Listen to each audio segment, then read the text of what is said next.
এই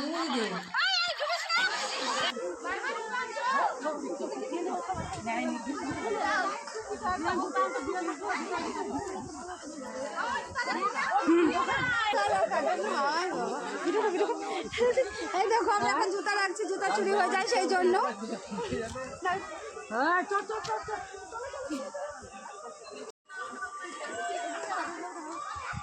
বন্ধুরা দেখো আমরা স্নান করতে চলে এসেছি, গঙ্গা স্নান। আর দেখো কত লোক, দেখো নদী ভর্তি।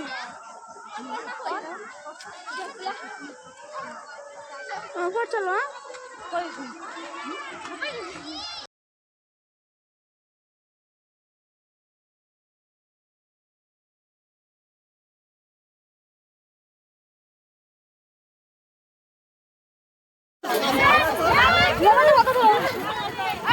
দেখো কত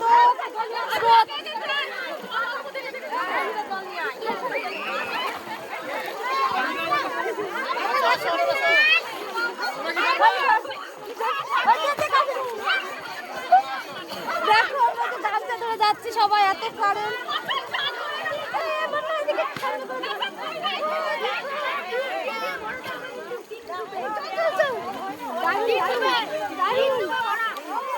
দেখো সবাই ওই যে হাতে হাত ধরে ধরে পার হচ্ছে, প্রচন্ড কারেন্ট সেজন্য।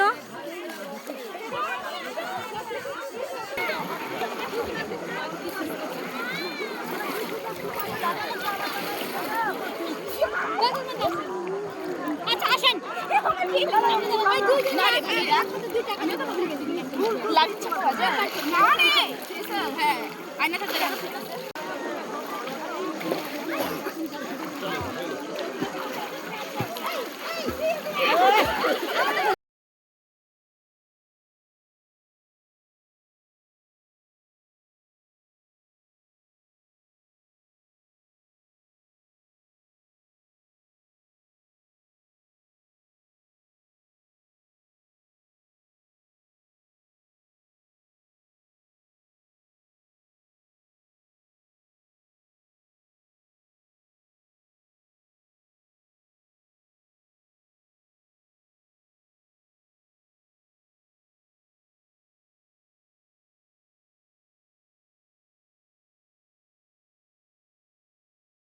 কাছে ভালোভাবে পুজো দিয়ে আমরা বাড়িতে এসেছি 3টার দিকে। বাড়িতে এসে শুনি একটা ছেলে নাকি জলে ডুবে মারা যায়।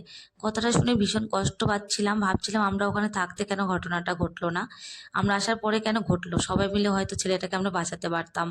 তো সবার কাছে একটা রিকোয়েস্ট, যারা নদীতে স্নান করতে যাবে সাবধানে স্নান করবে। তুমি যেমন ভাবে রান্না করো না কিন্তু খেতে কিন্তু অমৃতর মতো লাগে। সো হ্যালো এভরিওয়ান, আমরা গিয়েছিলাম বারুণী স্নান করতে। তো বারুণী স্নান মানে একটা পুণ্যের কাজ, পুজো উপলক্ষে আমরা যাই। তো দেখো নদীটা যে পার হয়েছিলাম, এই নদীতে কিন্তু পার হতে আমার ভীষণ ভয় লাগছিল।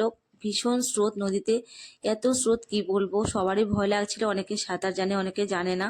আর অনেকটা দোয়া আছে নদীতে। আর জলের নিচে যে মাটিটা আছে সেটা কিন্তু এঁটেল মাটি, মানে পাটা স্লিপ কেটে যাচ্ছিল বারবার, সেই জন্য কিন্তু ভীষণ ভয় লাগছিল। আর এই নদীটা খুব একটা ভালো না।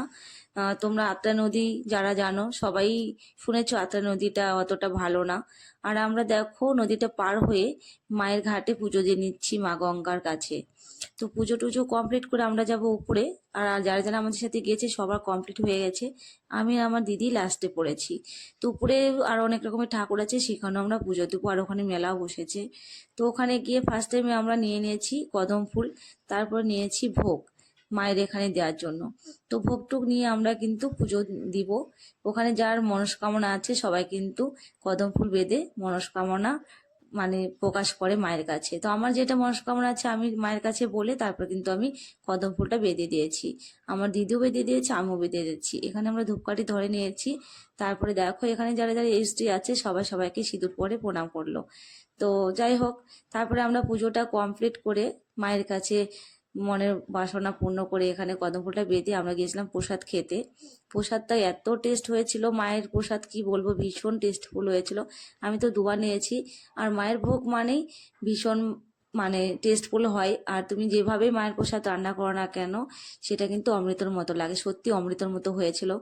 আর একটা দুঃখজনক বিষয় হলো আমরা বাড়িতে আসার পরে একটা দুর্ঘটনা ঘটেছে এই নদীতে। আমরা বাড়িতে এসে 3টার দিকে, আর 3টার পরে একটা ছেলে মানে 9-এ পড়ে ছেলেটা, ছোটই সে ছেলেটা কিন্তু নদীর জলে ডুবে মারা গেছে। মানে স্নান করতে গিয়েছিল, স্নান করতে গিয়ে ছেলেটা তলে যায় আর পাওয়া যায়নি। রাত্রেবেলা ডুবুরি এনে তারপরে ছেলেটাকে উদ্ধার করেছে।